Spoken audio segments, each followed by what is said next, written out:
دعوت اسلامی کی میڈیا ڈپارٹمنٹ کے تحت پنجاب پاکستان کے شہر لودھرا میں قائم پریس کلب میں 17 مئی 2026 کو ماہانہ درود السلام کا انعقاد کیا گیا، جس میں پریس کلب کے صدر، جنرل سیکریٹری، اراکین اور دیگر صحافیوں نے شرکت کی۔ اس موقع پر شعبے کے ڈویژن ذمہ دار اور نگران تحصیل مشاورت بھی موجود تھے۔ شرکاء نے درود السلام پڑھا، جس کے بعد میڈیا ڈپارٹمنٹ کے ڈویژن ذمہ دار نے درود السلام کی اہمیت و فضیلت کے موضوع پر سنت و بھرا بیان بھی کیا۔ شرکاء نے اپنی اچھی نیتوں کا اظہار کیا اور مدنی خبروں کو اپنے تاثرات بھی دیے۔ پریس کلب میں ایک محفل کا انعقاد کیا گیا ہے، درود پاک کی محفل کا، جس میں دوستوں نے شرکت کی۔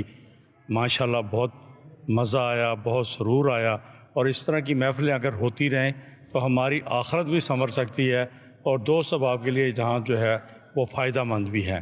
تو میری یہی گزارش ہے دعوت اسلامی سے کہ وہ آئندہ بھی اس طرح کی محفلیں کراتے رہیں تاکہ دوست اس سے مستفید ہوتے رہیں۔ دعوت اسلامی والے لودھرا پریس کلب تشریف لائے اور انہوں نے خوبصورت محفل درود پاک کی سجائی، بہت اچھا ہوا، اور اس کے علاوہ دین کا جو ہمیں سبق دیا، دین کے مسائل جو ہیں وہ سکھائے۔ اس قسم کی محفلیں جو ہونے چاہیے، ہم انہیں دعوت دیتے ہیں کہ لودھرا پریس کلب لودھرا ہر مہینے تشریف لائیں۔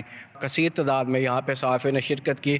درود شریف نذرانہ نبی پاک صلی اللہ علیہ وسلم کی بارگاہ میں پیش کیا گیا۔ ہم دعوت اسلامی کے مبلغین کے مشکور ہیں کہ وہ لودھرا پریس کلب میں رجسٹرڈ میں تشریف لائے۔